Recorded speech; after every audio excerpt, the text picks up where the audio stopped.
Welcome to my YouTube channel. আশা করি তোমরা সবাই ভালো আছো। এর আগের ভিডিওগুলোতে আমি তোমাদের ক্লাস 12 যারা এবছরে উচ্চ মাধ্যমিক দিচ্ছ আমি তোমাদের সাজেশন দেওয়া স্টার্ট করে দিয়েছি। ইতিমধ্যে আমি তোমাদের Bengali, geography, philosophy, history, pol science, nutrition, education, sociology, EVS সমস্ত জায়গা থেকে এমসিকিউ, এছাড়া এরপর আমি এসিকিউ আর লং কোশ্চেনও কিছু কিছু জায়গা থেকে দিয়ে দিয়েছি। যার যেমন সাবজেক্ট তোমরা সেই হিসাবে ভিডিওগুলো দেখে নিতে পারো। আজকে আমি তোমাদের হিস্ট্রি থেকে এমসিকিউ দিয়ে দিয়েছিলাম সাজেশন, আজকে এসিকিউ আর লং কোশ্চেন কিছু ইম্পর্টেন্ট কোশ্চেন সাজেশন হিসাবে দিয়ে দিচ্ছি। চ্যানেলে যারা নতুন চ্যানেলটা সাবস্ক্রাইব করে রাখো, আর ভিডিওটা ভালো লাগলে লাইক এবং বন্ধুদের শেয়ার করে দিও। তাহলে বন্ধুরা আরম্ভ করে দিচ্ছি। আমার প্রথম কোশ্চেন, চুইয়ে পড়া নীতি কি? লর্ড বেন্টিংয়ের আইন সচিব, শিক্ষা সচিব মেকারলে তার বিখ্যাত মিনিটস এ বলেন যে ভারতের উচ্চ ও মধ্যবিত্তদের মধ্যে ইংরেজি শিক্ষার প্রসার হলে তা মধ্যবিত্তদের মাধ্যমে কর্মে সাধারণ মানুষের মধ্যে ছড়িয়ে পড়বে। মেকারল প্রকল্পিত এই নীতি চুইয়ে পড়া নীতি বা ক্রমনিম্ন পরিশ্রুত নীতি। কোন চ্যাটার আইনে ভারতে ইস্ট ইন্ডিয়া কোম্পানির একচেটিয়া বাণিজ্যের অধিকার বন্ধ হয়ে যায়? 1813 সালের সনদ আইনে। আমেরিকা মহাদেশ কে আবিষ্কার করেন? আমেরিকা মহাদেশ ক্রিস্টোফার কলম্বাস আবিষ্কার করেন। রাওলাট আইনের পিছনে কি উদ্দেশ্য ছিল? রাওলাট আইন প্রবর্তনের মূল উদ্দেশ্য ছিল ভারতবাসীর সর্বপ্রকার রাজনৈতিক আন্দোলন দমন করা এবং সর্বপ্রকার বিপ্লবী কর্ম প্রচেষ্টাকে দমন করে ভারতে ব্রিটিশ শাসন চালিয়ে যাওয়া। মার্শাল পরিকল্পনা কি? 1947 সালে 5ই জুন ইউরোপের বিভিন্ন দেশে আর্থিক পুনরুজ্জীবনের উদ্দেশ্যে মার্শাল যে কর্মসূচি ঘোষণা করেন তাকে মার্শাল পরিকল্পনা বলা হয়। ক্যাবিনেট মিশনের 3 জন সদস্যের নাম লেখো। ক্যাবিনেট মিশনের 3 জন সদস্যের নাম হলো lord Patrick Lawrence, sir Stafford Cripps এবং এভি আলেকজান্ডার। কবে এবং কেন স্যাডলার কমিশন গঠিত হয়? 1917 সালে ভারতীয় শিক্ষার উন্নতিকল্পে স্যাডলার কমিশন গঠিত হয়। আলীনগরের সন্ধি কত খ্রিস্টাব্দে কাদের মধ্যে স্বাক্ষরিত হয়? 1757 সালে 9 ফেব্রুয়ারি সিরাজদৌল্লা এবং ব্রিটিশ ইস্ট ইন্ডিয়া কোম্পানির মধ্যে স্বাক্ষরিত হয়। নববঙ্গীয় কারা? ডিরোজিওর যুক্তিবাদের আদর্শে অনুপ্রাণিত রামতনু লাহিড়ী, প্যারীচাঁদ মিত্র, দক্ষিণারঞ্জন মুখোপাধ্যায় এবং তৎসহ যুব সম্প্রদায়কে নববঙ্গীয় বলা হতো। কোন আইন দ্বারা কলকাতার সুপ্রিম কোর্ট স্থাপিত হয়? 1774 সালে রেগুলেটিং আইন দ্বারা কলকাতার সুপ্রিম কোর্ট স্থাপিত হয়। বুলগানিন কে ছিলেন? বুলগানিন ছিলেন 1955 সালের সোভিয়েত রাশিয়ার রাষ্ট্রপতি। দক্ষিণী বিদ্যাসাগর কাকে বলা হয়? দক্ষিণী বিদ্যাসাগর বীর সালিঙ্গম পান্তুলুকে বলা হতো। সূর্যাস্ত আইন কি ছিল? চিরস্থায়ী বন্দোবস্ত প্রাপ্ত জমিদারকে বছরের শেষ দিনে সূর্য অস্ত যাবার আগে সরকারি খাজনা সরকারি কোষাগারে জমা করতে হতো, নতুবা অনাদায়ে জমিদারি হারাতে হতো। এই আইনটি সূর্যাস্ত আইন নামে পরিচিত।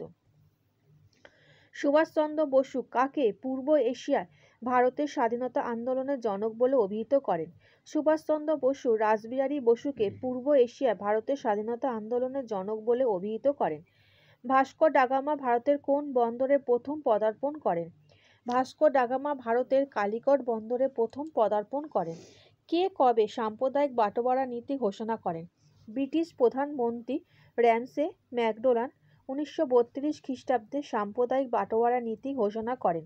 100 দিনের সংস্কার কি ছিল? চীনের সম্রাট কুয়াংশু সেদেশের সংস্কারকদের দাবি মেনে 1898 খ্রিস্টাব্দে এক সংস্কার কর্মসূচি ঘোষণা করেন।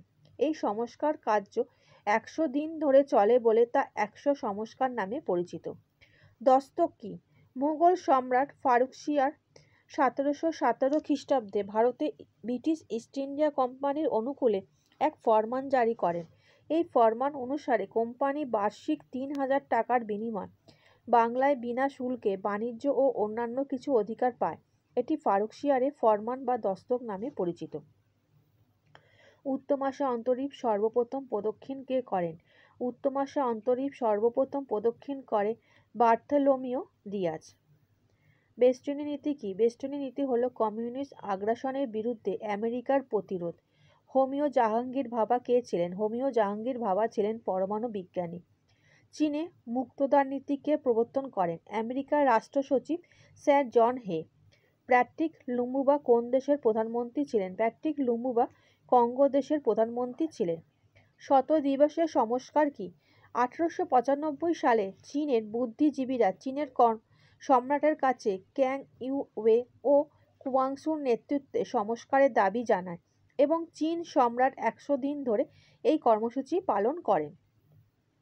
কর্নওয়ালিস কোড কি?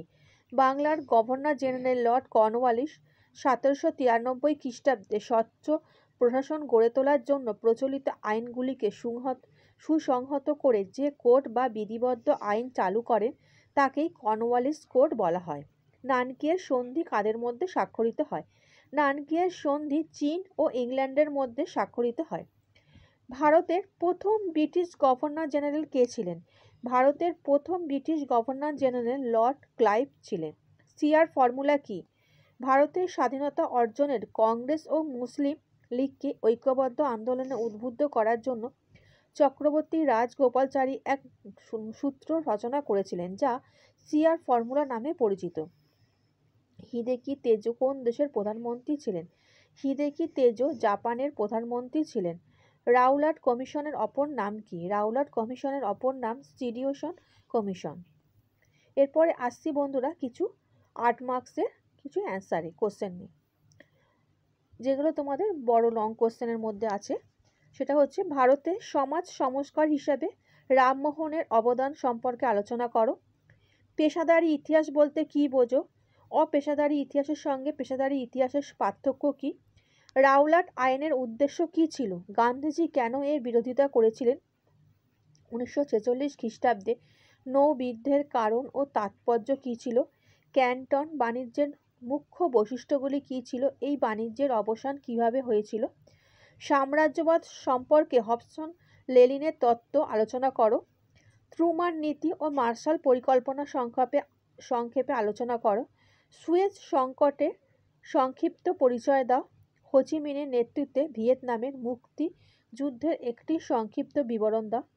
1942 খ্রিস্টাব্দে ভারত ছাড়ো আন্দোলনের সম্পর্কে একটি নিবন্ধ লেখো। এই গেল তোমাদের লং কোশ্চেন। আর তোমাদের যদি কারোর কোনো অসুবিধা হয় লং কোশ্চেন করতে পারছো না, তাহলে আমাকে কমেন্ট করে জানিও, আমি তোমাদের সেই কোশ্চেনের অ্যান্সার আমি তোমাদের দিয়ে দেবো। আর ভিডিওটা ভালো লাগলে লাইক এবং বন্ধুদের শেয়ার করে দিও। আচ্ছা বন্ধুরা, ভালো থেকো।